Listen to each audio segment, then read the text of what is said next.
Heb is just an ordinary student, living a quiet, uneventful life, until one ordinary day, everything changes. He heads out with his best friend, Dai, just to unwind. They share jokes, sip coffee, and chat about random things. But then, Dai spots a strange new app on his phone, one that claims it can predict how and when someone will die. Amused, he laughs it off as a hoax and teasingly tells Heb to upload his photo as a test. Heb agrees, and the app immediately displays processing. Both laugh it away, thinking nothing of it, and decide to head somewhere else. While walking near the train station, Dai gets another notification, video ready. Curious, they open it, and what they see freezes their blood. The clip shows a train derailing violently, killing Heb shocked and speechless. They stare at the phone in disbelief. But suddenly, the ground trembles. The exact scene from the video begins to unfold right before their eyes. The train crashes, collapsing into chaos, burying them under debris and dust. Barely conscious, Dai glimpses his phone flashing a new message. Do you want to live or die? Without thinking, he presses live. The screen glows, and in an instant he wakes up. Heb is alive too. Both stumble through the ruined station, searching for survivors, when Dai suddenly stops. From the shadows, a gigantic creature emerges, towering over the wreckage. The beast roars, tearing through debris, chasing a terrified girl, Nidida. It slashes at her, but before it can strike again, her body erupts with a strange light. A massive demon bursts forth, defending her and fighting the monster head-on. At that moment, a similar force awakens beside Dai, a smaller demon, shielding him. They grab their phones and run as chaos spreads. Nidida trembles as she looks at her screen. Demon successfully summoned. The same notification flashes on Dai's phone. Overwhelmed and terrified, Nidida breaks down, sobbing. But before they can calm her, more monstrous roars echo through the shattered station. They rush outside. The city is in ruins, flames engulfing the skyline. Emergency broadcasts declare the entire city has collapsed for unknown reasons. Then the signal cuts to static. Heb tries calling his family, no response. Soon, government rescue teams arrive, but they're halted by a secret organization called Gibbs, who seal the area completely. A woman in a white suit appears, silencing the chaos, taking command.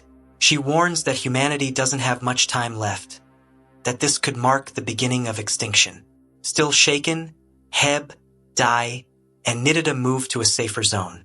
Nidida, unable to reach her family, is distraught, so Heb suggests they stick together. To lighten the mood, a young man offers them juice.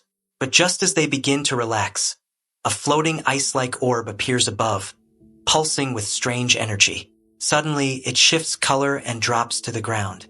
Feeling the danger, Heb yells for everyone to run, and the orb explodes violently. Out of the smoke steps another monstrous creature, its body armored with spikes and metal. It fires explosive rounds in every direction, slaughtering civilians instantly. Nidida freezes in terror, but Heb shouts, there's no time. She has to summon her demon again. Hesitant but desperate, she raises her phone, activating the ritual just as the creature charges a massive fireball. Her demon reappears at the last second, blocking the blast. The explosion rocks the area as her demon counterattacks, smashing the monster apart. Before they can breathe, the death prediction app glows again. A new video plays showing Dai's death. Horrified, Heb screams his name. But before he can react, Dai, in a wrecked car nearby, tries to ram another creature to save them, only for the vehicle to explode on impact. When the smoke clears, Heb sees the truth. Dai is gone. Consumed by grief and rage, Heb screams, his body trembling as an immense power awakens inside him. The ground rumbles violently. In the Gibbs command center, alarms blare. Scientists panic. The sensors detect energy beyond any known limit. No human has ever summoned such an entity. Back on the battlefield, Heb's aura erupts like a storm. His demon appears again, but this time it's no ordinary being. It's the monster tiger, a colossal entity that devours other demons with ease. The beast charges forward, unleashing a thunderous roar. The opposing monster retaliates, firing blasts of wind, bullets, and dark energy. The air crackles, the station shakes. Heb is thrown back by the shockwave, but he refuses to fall. Blood runs down his face as he slowly rises, eyes burning with fury. He leaps high, his demon following, the two moving as one. The monster lashes out wildly, firing projectiles in a storm of destruction. Heb's rage only grows. His aura explodes with raw power, shaking the earth itself as he calls out his demon's ultimate magic, the blessing of destruction. The monster lets out a deafening roar of terror as blinding light bursts around it, ripping its body apart piece by piece until it finally explodes into a misty vapor. The battle concludes, and silence swallows the scene. Heb collapses to his knees, gasping for air, realizing that the gas dispersing from the creature is what permanently binds his demon to him. His phone flashes suddenly. A new notification appears. Bayako successfully bonded. Shocked, Heb understands what that means. Bayako is now officially his demon. Without hesitation, he takes off, determined to find Dai. As he races through the shattered remains of the city, a strange distant sound echoes through the ruins. Looking up, his eyes widen. Dai is alive. His body glows faintly, and Heb realizes this must be the result of Nidida's power. She must have summoned something extraordinary. It becomes clear that each person can summon more than one demon, though none of them can explain how. Before they can make sense of it, black helicopters appear above them. The GIS organization has tracked them down. Soldiers descend and surround the group, ordering them to surrender. They're arrested and transported in armored vehicles through a dark, winding tunnel beneath the ruined city. Inside the vehicle, Heb clenches his fists, his voice trembling with anger. If the government knew this would happen, why didn't they save the people? The convoy halts at a massive structure marked Governorate Building. Inside, they're taken deep underground into secret laboratories. Nidida and Dai are confined in a separate room, while Heb is escorted by a woman named Seiko to the lowest level. When the doors open, he freezes.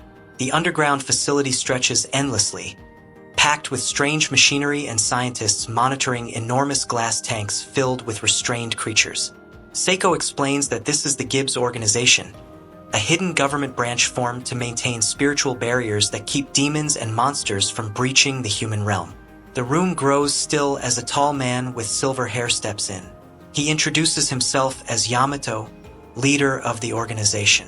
Turning to Heb, he says, "You have summoned one of the 4 divine guardians of Japan, Bayako, the White Tiger, one of the most powerful demons ever known." The entire room falls silent in awe. Yamato continues, explaining that these strange summonings began when the mysterious phones appeared. No one knows their origin or creator, but they've somehow linked the human world with the demon realm. Enraged, Heb shouts, "You knew about this and still let people die? What kind of monsters are you?" Yamato doesn't deny it. Instead, he warns that the creature Heb fought was only a fragment of the real threat. There are 6 Triion beasts, the most powerful demons in existence, and one will appear each day for the next 6 days. If they succeed in crossing over, he says grimly, humanity will be wiped out. The only way to fight monsters is with monsters. Meanwhile, scientists begin examining the phones belonging to Heb and his friends. They discover that Heb's device isn't ordinary. It radiates immense demonic energy far beyond human understanding. Fearing another surge, they halt the analysis immediately. Later, Heb and the others rest within the facility. Nidida lies awake, terrified of losing her family, while Heb quietly reassures her, though worry is clearly etched across his face. By morning, Seiko returns. She tells them she made a deal. Heb will join the Gibbs organization in exchange for his friend's freedom. They leave the base, driving through the devastated streets. But as they exit the tunnel, their eyes widen in horror.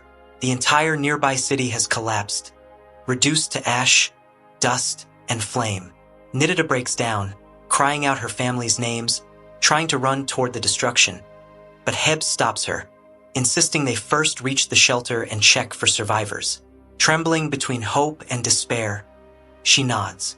At the shelter, Seiko hands them modified phones. These carry your contact codes, she explains. If anything happens, call us.